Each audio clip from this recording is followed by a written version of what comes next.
Hey, it's Chris. I love talking about crowdfunding. And so instead of today's normal video of me just talking about the stuff that's coming out next week in the first week of October, we're going to go through the biggest ones of October as a whole. Because let me tell you very clearly right here at the beginning of this video, there are some games that are massive.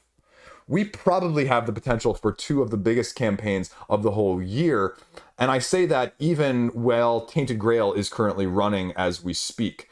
And these have the potential to, I don't want to say beat both of those, because I don't think the price point on at least one of them is going to stand up to, say, Tainted Grail. But both of them are probably, I would dare say, just as much hyped, if not maybe even a little bit more. Now, hype doesn't always equal funding, so that's a whole nother issue. But hey, let's talk. Done with the blabbing. Do the YouTube thing. See you in the comment section. Let's go.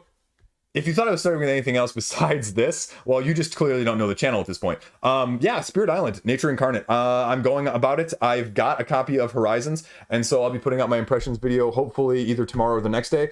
And this is just going to be more. And this is going to be more in a good way. Impressions of Horizons are a little bit mixed right now. I'll tell you that right now is a little bit of spoiler. But this, 8 new spirits, major new powers, new mechanics.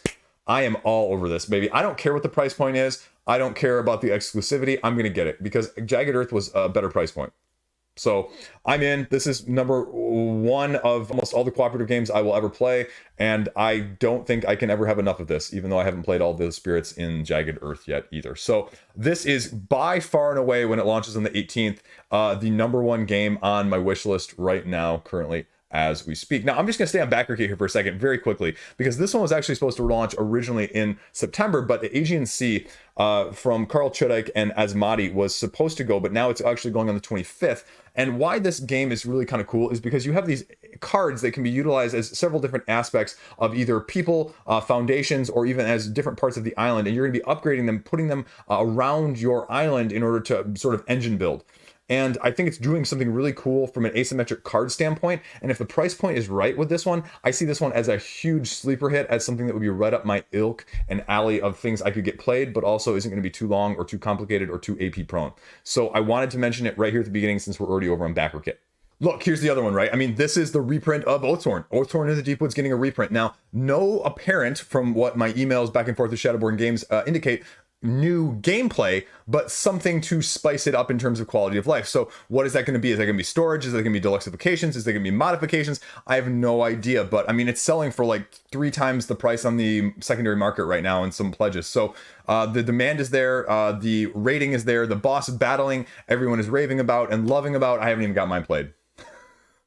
I haven't. I've got it in the queue of things, but I just haven't. And so, you know, I'll take a look at it. But I think this project is mainly going to be for the people who missed out and weren't willing to risk it on the first one. And which, you know, completely understandable, right? Vassal's Law, it's going to come around again. So it's Oathsworn, it's Oathsworn, it's Oathsworn. We're going to see where it goes. Everyone's big, you know, sort of splashy trailers and videos are going to be all over this page for reviews. And, you know, it's already got 10,000 followers, which, as a price point that's also probably going to be much higher than Spirit Island, this is the one that I think could easily eclipse Tainted Grail at this point as well, too. So there you go. Now, next up, we're going to go back to the big screen here, and I'm going to go do the overview with the B-roll, so you don't have to stare at my little picture. You can get a little bit more of a bigger view here of things. And we've got 3 that are relatively going to make some waves. You'll see what I did there in a second. Because the first one up is Oceans Legends of the Deep. And this one is launching in the first week here, upcoming. And this is going to be a bigger expansion for the original Oceans. And so this has a lot of really cool stuff, a lot of really cool imagery, and it's basically legends of mythological creatures in the ocean setting and even the non-ocean setting, as evidenced by the dragon that you're seeing right now, right? But that's kind of cool. I was mixed on the original Oceans just because the aspect of the deep cards, right, are really freaking amazing. This whole deck of cards that are asymmetric, power breaking, rule smashing, just cool stuff back and forth. But the first part of the game really left me a little bit wanting. This seems to be more of the former of the deep cards, that is, not the former part of the game. And so I'm really intrigued to see what it can bring, and would it fix a game like that for me that I wasn't totally sold on in the first place. It was a big deluxified game as well too, for a non heavy Euro, if you will, non-heavy worker placement. And so I think that was a lot of the appeal for especially the people that really enjoyed it in the first place, was having some of those aesthetic upgrades in addition. And so I would be surprised if they don't offer some sort of package deal or ability to get some of those pieces if you missed out or got it at retail the first time around. The other next one that you're going to be seeing making waves is another expansion for Destinies. Destinies is getting a new expansion. This is called Witchwood, and Witchwood being that they're going to be doing witch-based scenarios. Now, the only question is going to be, as another expansion for Lucky Duck's great app-based game for 1 to 3 players, is what new is it going to offer? Is it just more of the same good thing? Is it just more of a deeper story with more of the witch-based mythology and everything goes along with that, Salem-esque and everything else, spell-wise? Sabrina the Teenage... No, sorry. But that's just the question. If you liked Destinies, is this going to just be more of a good thing? If you didn't like Destinies, is this one going to change your mind? Probably not. It's a very solid system. Lucky Duck has really ridden this horse hard with the app-based system, and frankly speaking, people really like it, and it really works well. And the nice thing about it is this 1 to 3 player count, it really is a flowing smoothly game. I have mixed feelings about the scenario-based driven Destiny nature, because in the first playthrough of some of these games, you really kind of don't know what you're doing. And sometimes in subsequent playthroughs, it's not as, exciting because you kind of know where things are at. And if you're playing versus someone who hasn't played before, you're going to have some advantages, especially with the way things are revealed and the way things sort of go back and forth.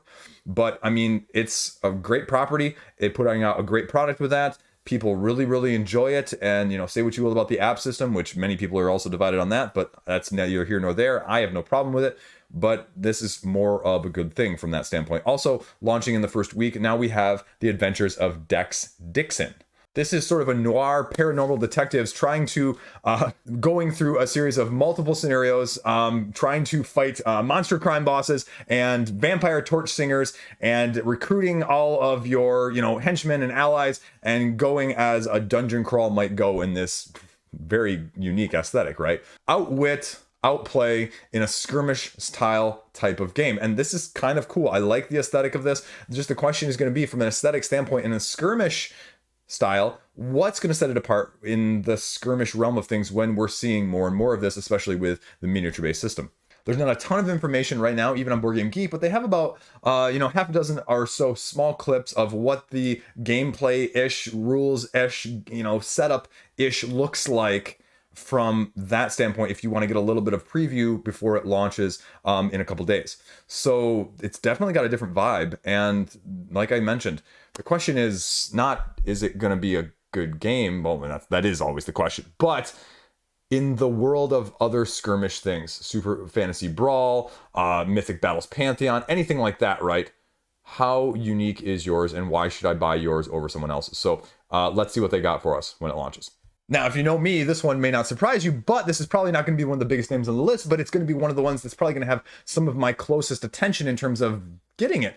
And this is because Frank West from the City of Games is putting out another game in the city of, well, cats, right? The Isle of Cats is getting a new based game of more of a tile placement game, which is just called Race to the Raft, which essentially just you're doing a path building, tile placement, puzzle board game for 1 to 4 players, trying to get these cats that are lost on the island and trying to get them off via a safe route to the rafts that will transport them out of there. The description says that there are 81 scenarios that you're going to be going through. And as you're building this path, tiles in the form of fire are going to sort of cut off and force you to rearrange what you're trying to do in order to get the cats to safety. So I'm really intrigued to see what this one. He puts out a really, really solid game product. And so, I'm going to be watching this one very, very closely. I think this one is also the same week of Spirit Island as well as Oathsworn. So that's going to be a massive, massive week. And also, I didn't mention, but that's when Destinies is launching too. So right there, 4 absolutely massive names. Now, a 5th one that's going to be launching that's under the radar is from Ape Games here. And this is Pampero. Now, this is, again, is a little bit outside of the departure, but this is one of those where I really think you should have your eye on because of the theme, but also the mechanisms. Hand management, card-driven action selection. Down in Uruguay, they're trying to get off the dependency of fossil fuels, and they're building wind farms. And that's what you're doing from an economic standpoint in this game. You have a set of 8 cards that you're going to be playing in your tableau, and you have the ability to play any of them in any order, but then you also have the ability to retrieve them in order to be able to get them. But when you do retrieve, when you fill up a row to a certain extent, a special action takes place, and it's going to be how you get income, how you get resources, and how you get some other aspects of things that are going to be dynamically changing throughout the game. This one is definitely going to be a little bit heavier than the other ones that I mentioned. Right now on Board Game Geek, it has a 3.75 rating, so that's not insignificant either from that standpoint. But Ape Games has put out some solid stuff. Now, the other game that I have from Ape Games was the Stygian Society, which is a complete other side of the coin sort of game, but this one looks really solid. So it may not be for me in the end, you know, but I like talking about this stuff because it pushes the boundaries of what I'm used to and what I may like. And if they can do it in under 2 hours, which is anywhere from 60 to 150 minutes listed on the Board Game Geek page as well, you know, it's still a possibility of hitting the collection. And that's also launching 2 days later than those other ones, is because this one is launching on the 20th. I completely forgot about this one, which is why it's as late in the video as it is, because also on the 11th, a week earlier than these other games, we have the Wonderlands War Expansion launching. Now, it's apparently, you know, talking to James from Druid City, it's a small expansion, so it's not a massive expansion, but if you missed any of the deluxeifications from last time, you missed the deluxe chips, you missed the miniatures, and you want either of them, they're going to be available during the campaign. They also had some promo cards, some alternate starting ability cards that were offered for your leaders for the Wonderlands War as well, and so you can probably be able to get those. This game is, you know, probably gonna be on a lot of people's lists for top 10 games of the year, you know, truth be told, right now. And so it's this like Oathsworn in the sense that it's been you know, it's available at retail, but if you want to get some of the other stuff that's going to go along with it, you can do that there. There's probably going to be a bundle deal, especially with the deluxeifications. And I really give them kudos because they split out the miniatures. Like, I didn't want miniatures, and I got the standees, and I'm very happy with those not having the miniatures. And I give kudos, like I said every time, to people and campaigns that are willing to do that and customize it a little bit more in that sense. So I may be in the minority, but I'm always okay with that as well, because, you know, do you, right? But small box expansion, apparently he said that there is going to be a bigger box expansion in the future, but this is not going to be that. So just be aware that this is going to have a little bit of stuff, a little bit of extra, hopefully a couple more asymmetric powers or leaders that you can utilize and sort of, you know, toss in, toss out. That's what I'd like to see. I have no real details on what it's going to be, though, from a gameplay standpoint. So you'll find out just like I do when it launches on the 11th. Oh, speaking of things I forgot, you know, speaking of videos that will be launching in the next 48 hours as well, Harrow County from Off the Page Games. I can't even believe I apologize to them because I have a copy of it freaking sitting behind the camera right now. It's gonna be launching on the 4th, and this is an asymmetric, sort of skirmish-esque, hidden, not movement, but hidden management of how you're going to be playing back and forth, going up against either as a protector or, you know, attacker, a loyalist on this farm-based scenario, which is based off a comic book series, just like their previous critically acclaimed game of Mind Management.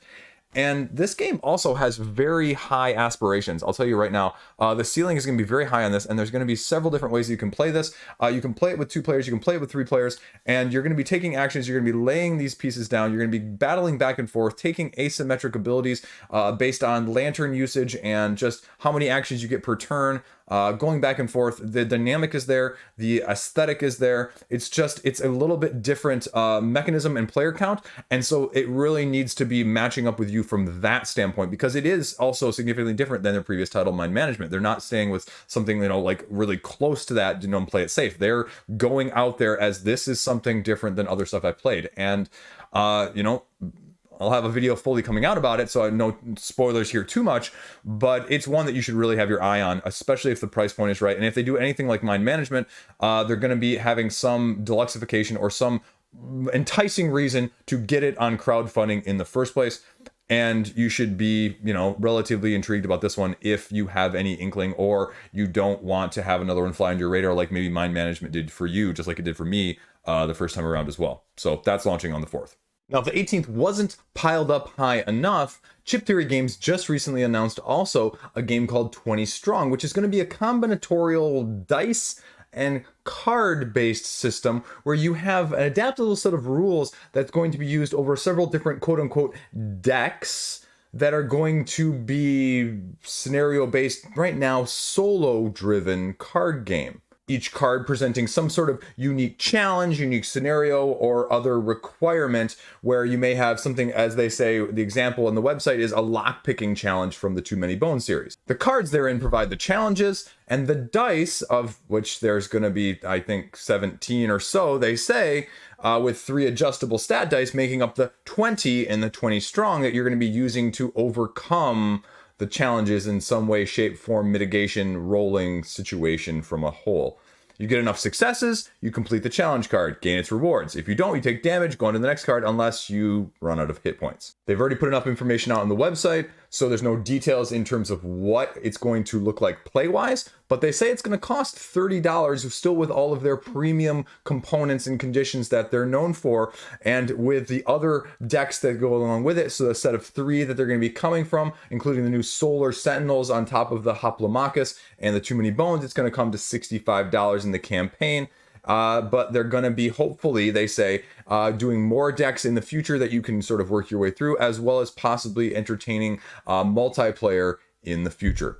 So also on the 18th, not to be overshadowed. There you go. Now, also launching on the 10th, this one was just recently announced, and this is going to be an expansion. I'm not sure if it's completely standalone or not. There's not a whole lot of details yet, and maybe it's just because I haven't looked into it as much. But if you remember sort of a game that's kind of flown under the radar, and I believe it's back from 2019, this is Wander, Cult of Barnacle Bay, sort of this skirmish, fully cooperative campaign, miniature-driven board game with dice, right? Dice chucker. Well, the expansion for it is coming out now. It's just recently been announced, and now we know that it's going to be coming here in under 2 weeks. Modular board, simple AI system, automatically hit the heroes if you get in their line of sight. Just things like that. But it's got an 8.0 rating on Board Game Geek as a lighter style, easy to get to play, miniature based with some campaign dungeon crawl.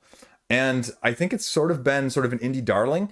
And the question just is, how much more is this going to add? Is this going to make it a little bit more complex? Is it going to upgrade it? What is it just going to do? And again, it's going to be interesting to see, because this is sort of floating in between all of the other big name launches on the week before and the week after. And this is definitely the sweet spot for miniature based dungeon crawls from that standpoint. So don't be surprised either if this one launches and can break 6 figures in addition to all the other stuff launching around it.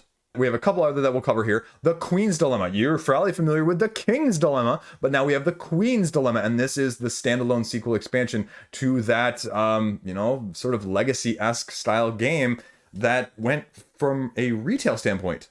But now Horrible Guild is bringing it to us from a crowdfunding standpoint. And legacy games on crowdfunding, see Jurassic Park, right? Like, what is the enticement of a legacy game on crowdfunding? The price point's going to be higher. Why am I going to be getting it? What is the wide availability going to look like? Because, the King's Dilemma, it was widely available at retail. It still is available at retail.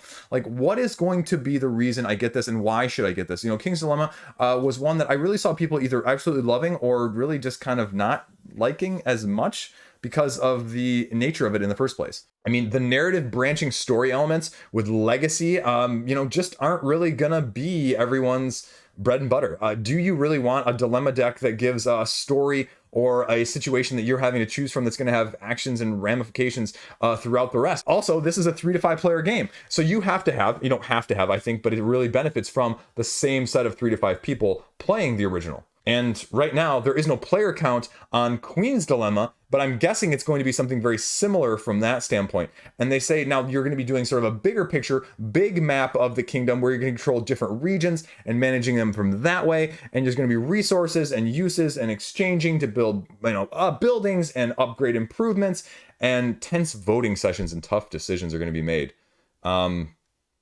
It's going to be more resource track based though. So how does that going to work? Are you a fan of that? Is that something you're actually going to be interested in or not? And that's going to be the question. And especially with something like this, how much rules, how much can you show without spoiling it too? So it'll be interesting to see when that goes live as well towards the end of the month.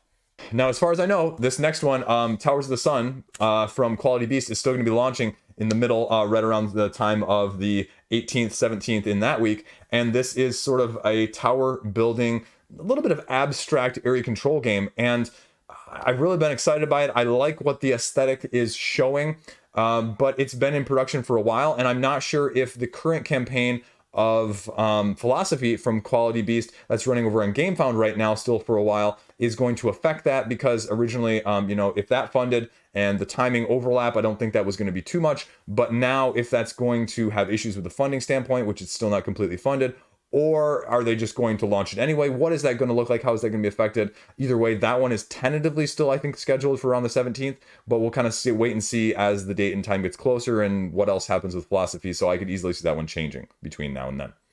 Last up from Cosmodrome Games, we have a game called Frozen Frontier. A newly discovered planet has all of a sudden been brought to your attention, and you're going to be constructing, collecting resources, and settling on this planet with a sort of an area majority modular system with a highly competitive Euro game strategy going on.